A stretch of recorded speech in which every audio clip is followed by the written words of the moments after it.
The ground, shifting beneath and around them, quickly reveal what lurks beneath. Isaac being able to identify without a moment of doubt as to what these hideous monstrosities are. Color slugs, a type of insectoid worm creature that range from a variety of different sizes to as small as a foot across to as long as 10 feet. They are extremely ravenous carnivores whose hunger starts from as early as when they hatch from their eggs, seeking flesh from just being a larva. Their numbers can be overwhelming since these vicious creatures are known for laying more than 300 eggs in a single birthing. And thankfully, only about 10 color slugs emerge from the dunes as these nightmarish worms surround the group from all sides, their mandibles clacking and clicking as they start to swarm with their large, gaping mouths lined with a concentric ring of razor-sharp teeth, ready to gorge themselves on these ambushed Sith apprentices. Unaware that these Sith and their followers are more than capable of matching these voracious animals' appetite for death. Isaac, seizing an opportunity to go on the attack, he throws his lightsaber towards the direction of one of these color slugs in order to slice it completely in half. The lightsaber cutting through the air and slicing off a few of the legs protruding from the long, serpentine body of the worms, as well as delivering a deep gash into the upper portion of its body. However, one of the slugs managed to grasp the lightsaber with its circular mouth, clamping down hard as to not let go, biting down so vigorously that you could see slight sparks emerge from the hilt of the saber. Seeing the danger of having his lightsaber be destroyed, Isaac uses the Force to recall it to his grasp. But with the worm not giving up without a fight, he harnesses his rage and anger to have further command over the Force, and yanks the saber from the mandibles of the hungry beast. The battle now beginning, Iroh now jumps into the fray between 3 of the creatures and aggressively slashing away at these vermin. Seemingly enjoying himself as he is mostly a combatant who delves deep into the dark side to dish out death to any who might stand in the way of his lightsaber. He then shouts for Cyrus to join into the action. Come on, Cyrus, get yourself in here. This is just what we needed to whet our appetite. Slightly amused at the prospect of practicing the lightsaber forms taught by his master, Darth Dreadon, he rushes into the melee with his double-bladed lightsaber, twirling and spinning the hilt in all sorts of angles and directions, primarily using the acrobatic combat form known as a Taru. At the same time, Rakdaiya also goes in. Equipped with his 2 lightsabers, he violently cuts, slices, and thrusts his dual weapons using the 7th lightsaber form known as Juyo. First dispatching one of the slugs with an overhead sweeping attack, and then using his offhand saber to cut off large chunks of flesh from a worm trying to thrust itself in the direction of the Sith pureblood. With the worm's attack being utterly interrupted from the sheer ferocity of Rakdaiya's attack, it slumps to the ground in a smoking heap of quivering flesh, whilst the Sith apprentice is slicing another one of the slugs with both of his lightsabers, using all of his brute strength to do 2 separate horizontal cuts that make the beast fall to the ground in 3 cauterized pieces. The last 2 remaining color slugs in his immediate perimeter take only a brief second to consider if this red-skinned humanoid is worth the risk. But their hunger overrides any sense of danger and lunge forward to attempt to feast. Without a moment of hesitation, Rakdaiya meets their assault head-on. Not even bothering to dodge, he meets their maw mouths with his 2 lightsabers, slashing at the first with a downward vertical motion, and killing the second one with angling both sabers horizontally to cut right through its face and gaping mouth. Not wishing to waste another moment, Kemval finishes swatting several larvae leaping towards him and makes his way towards the large slugs, whilst eating one of the larvae he killed with his massive great sword.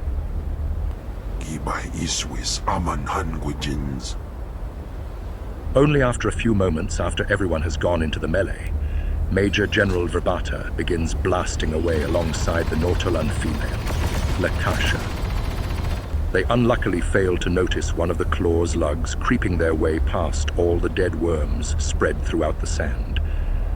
Springing to its full height within 2 feet, readying its large, gaping mouth to pounce on the Major General and the Pirate Queen. At the last possible instance before it shuts, its mouth to swipe the head off of one of the two, a blaster shot trails through the air and incinerates the hungry mouth waiting to feast on its unsuspecting victims.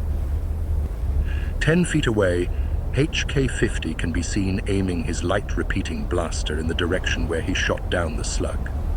Aggravated suggestion. Make sure to pay attention to your surroundings, you helpless meatbags. As HK-50 says while dodging, turning rapidly, jumping mid-air, and killing several larvae and other large slugs that suddenly emerge from either the storm or beneath the sand. That is one sassy droid. Lakasha remarking as she is twirling her heavy blaster pistol like an outer rim spacer, shooting down the slugs and standing back-to-back with the Major General.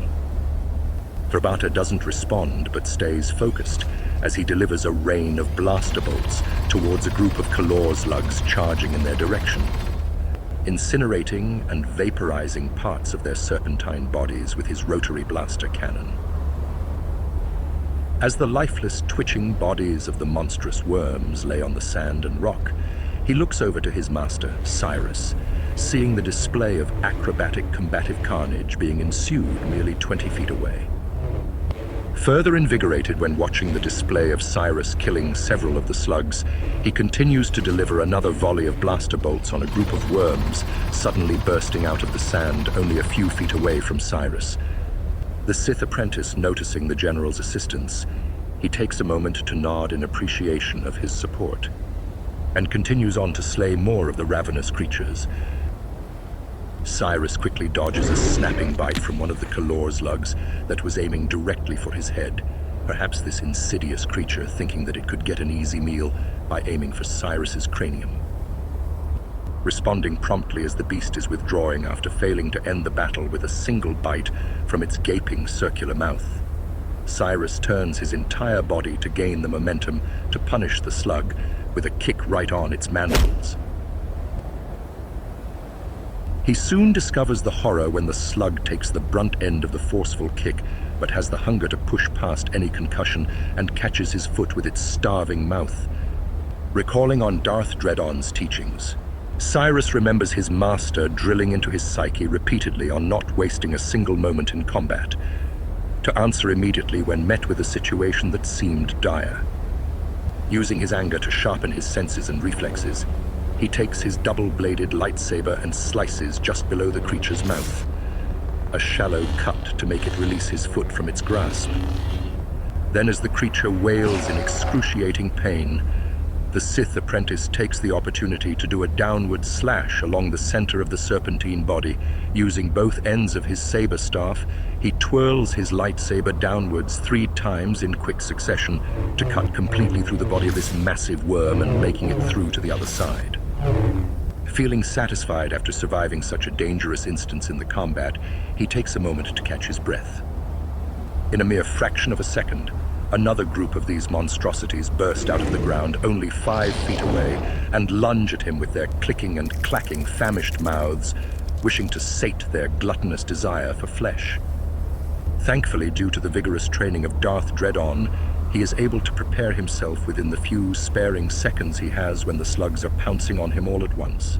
Holding his lightsaber at his waist horizontally, he does a quick smirk, knowing that these creatures are now within range of his Sarlacc sweep, a technique used in the first lightsaber form known as Shi-Cho. It is a set of motions that completely make the lightsaber wielder encompass his immediate perimeter with the full length of his saber to offensively do a wide slash to kill any within the radius of the blade. First starting off with a centered slash at waist height to do a deep cut into the slug's bodies. He then spins his lightsaber overhead to decapitate the worms whilst moving his body slightly forward a few feet to gain the momentum when performing this technique. Moving several feet past the slugs, Cyrus displays a quick flurry from side to side. He goes on to smile at his handiwork when the worms collapse to the ground a few seconds after, and their heads rolling off their long bodies with their mandibles still twitching, their mouths still opening and closing like a reflex, that even in death their hunger is not sated. Doing a quick slash at their decapitated heads in case they weren't dead, Cyrus then looks off to Iroh, who is aggressively slicing away at about 5 slugs at once. He thinks to himself for less than a second when considering to help him, but recalls that the ways of the Sith leave no room for those who cannot prove themselves, especially under the tutelage of Darth Dreadon. As Iroh is cutting up several of the slugs with his single-bladed lightsaber, he notices they start to surround him completely, and seeing as his techniques don't exactly answer to crowd control, he starts to fear for his safety. Uncertain of what to do, he begins to recollect his time at the Sith Academy and his recent lessons with Darth Dreadon. As he was told repeatedly that fear is his ally, that he must convert his own fears into hatred, and with that hatred project his power to intimidate his foes, to further weaken their proficiency in combat. Harnessing that building rage, he pushes a wave of dark side energy outward in all directions, completely halting the slow advance of the Kalor slugs surrounding him. Iroh wastes no time to take advantage of this brief lapse in the combat, as the Kalor slugs look seemingly confused or uncertain to move forward. He brings down his lightsaber with enough force to completely slice one of the slugs in half. In the same motion, he swiftly does 2 horizontal sweeps to his right and left, cutting deeply into 2 more slugs. Not deep enough to do a clean cut through, but enough to kill them. When the 2 remaining worms regain their composure, they lunge across to attempt to finish what their brethren could not.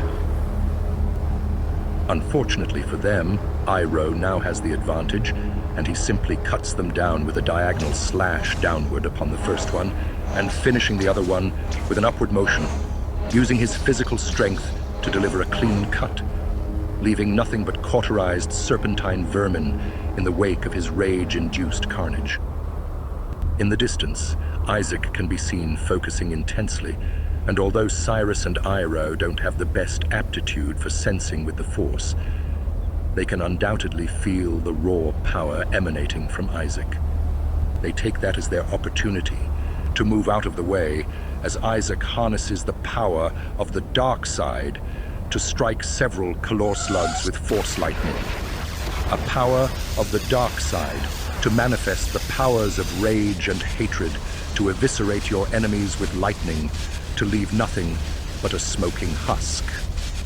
Although Isaac is strong with the Force, perhaps the strongest than in anyone in the group, he is still unable to direct, control, or focus such power effectively. As electricity violently shoots from his fingertips, he manages to hit 3 of the slugs, but slowly loses control to have several bolts of lightning derail from their original target to destroy rocks and other ancient structures that are in the area. With the sandstorm around them being lit up with blue light, some of the lightning bolts start to completely veer off in odd directions. In fact, the sandstorm around them whirs even more violently than before, warping the landscape as the wind churns the sand on all sides, creating mounds and crumbling the rocks beneath their feet. Suddenly, small bolts of lightning emerge from the storm itself, and distorted voices can be heard from every direction. Some can be somewhat heard in the distance. Other voices almost seem like they can be heard only a few feet away. And the worst ones felt like they can be heard from within the mind. This all causes a pause in the combat, as the Kalor slugs are completely motionless in awe or in fear of the potent dark side energy swirling around this battleground. Several of the lightning bolts that emerged from the storm start leaving charred black smoking areas in the sand around them. As the ethereal wails get louder and louder, Iroh can spot a ghostly figure moving 20 feet off the ground within the storm. Then Cyrus can see many of them fly within the storm. The sandstorm makes it difficult for the apparitions to be perceived, but they can make out their humanoid forms as they fly in all directions. Isaac, witnessing all of this, he is amused at how much of an effect his early powers can have when distorting the world around him, at which he can only guess that all of this is a direct result of his inability to control his powers. After briefly reveling in the moment of this chaos birthed from the dark side, he tries to call back on his lessons from Nagasado's holocron, using his willpower alone in order to cease the lightning erupting from his fingertips. Slightly struggling to contain the power, he commands once more with his rage that the Force obey his will. 10 seconds of intense concentration, and the Force lightning slowly dissipates into the ether. Isaac, then breathing heavily, almost feeling like he will collapse, but manages to only hunch forward slightly, and managing to stand up straight through sheer discipline alone. The sandstorm now returning to what it was before, which is still violent but tame compared to what everyone experienced just now. The voices stopping and the wild lightning ceasing altogether. The Kalor's are unsure of what to do next and remain motionless for a long moment before their appetites then returning abruptly as they charge forward towards the group. However, the remaining 7 slugs are met with Chem Val doing a shoulder charge into one of them and thus bumping them into each other. Headbutting one of the slugs, he begins to rip out their claws and mandibles with his bare hands, gorging himself on the bleeding appendages that he forcibly ripped out. Taking a large bite with his jagged teeth, Chem Val takes a chunk of flesh from the slug nearest him, swallowing all of the bleeding meat whole.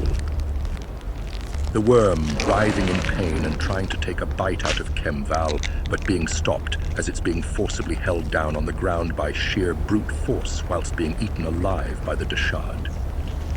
The other Kalor's take this opportunity to thrust themselves forward to assault the monster that is feasting on the still living worm, but being met with the sharp edge of the massive great sword that is being pushed down with so much force that it could even rival the cutting power of a lightsaber. The only difference, however, is that with lightsabers, the wounds dealt would be cauterized. With a traditional sword made by the Sith, it makes blood gush out like a fountain when Chem Val cuts several of these hungry beasts open, carving himself a path of blood and death.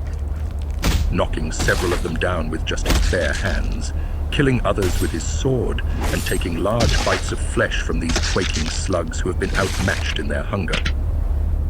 Chem Val makes quick work of the remaining slugs and begins to gorge himself like an animal, feasting after being starved for many days, chewing occasionally but swallowing much of what he tears with his jagged teeth. With the group scanning the perimeter to make sure the last of the Kalor's have been slain, the Sith apprentices retract their lightsaber blades, once making sure the battle has concluded entirely. That was fun. Just enough for everyone here to get a piece of the action. Iroh commenting when surveying the decimated battleground that has broken large boulders, bits of carved stone, and 30 dead, cauterized slugs scattered around a 20-meter radius.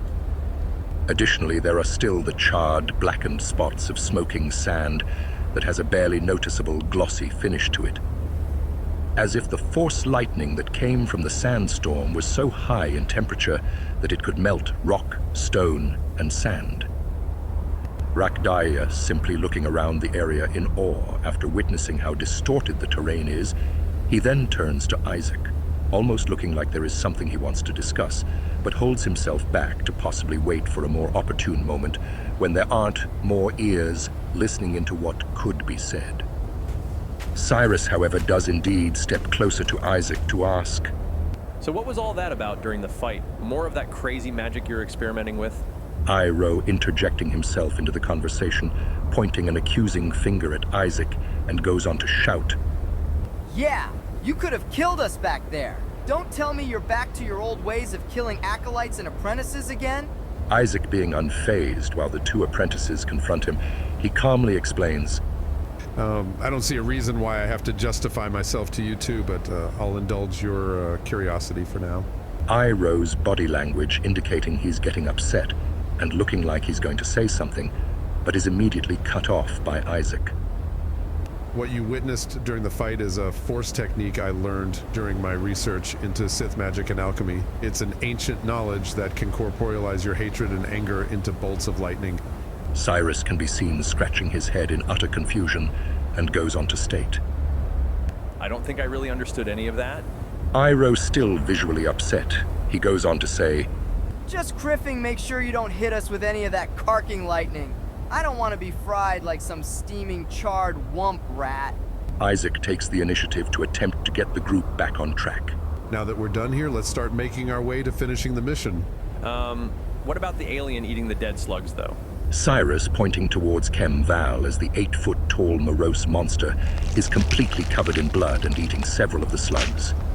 Isaac slowly walks over to Kem Val and demands, I think you've had enough to eat, so let's go. There is plenty more where we're going.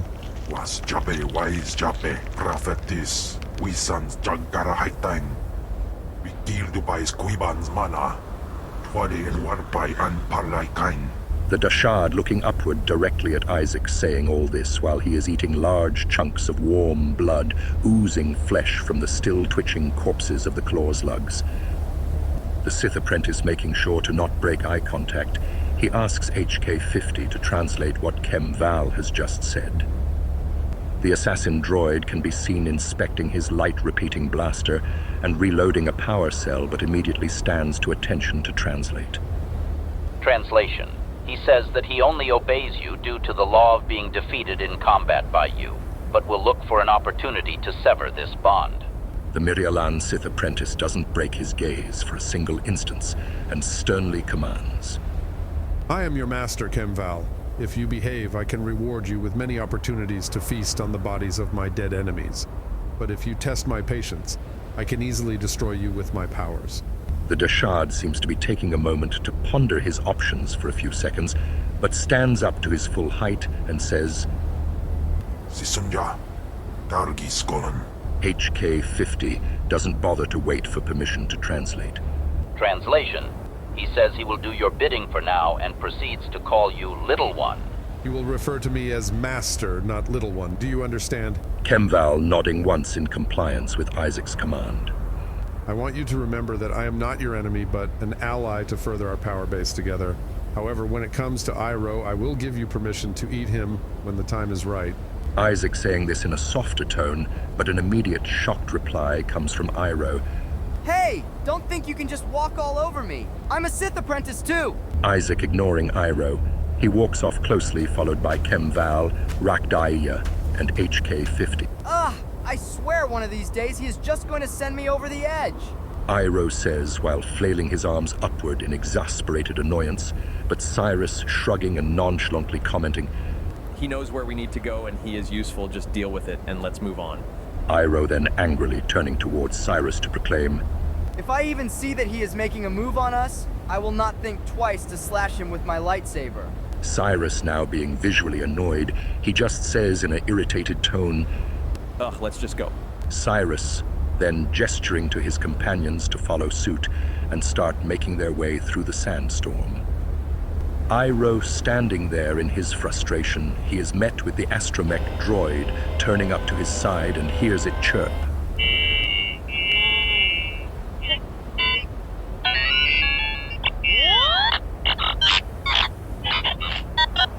I'm not exactly sure what you're saying, but I can only guess you're not happy about any of this either. Come on, little guy. Let's just get this mission over with. Iroh and his astromech droid being the last ones to venture forth, the group leaves the battlefield of where such an intense battle of survival and wills took place.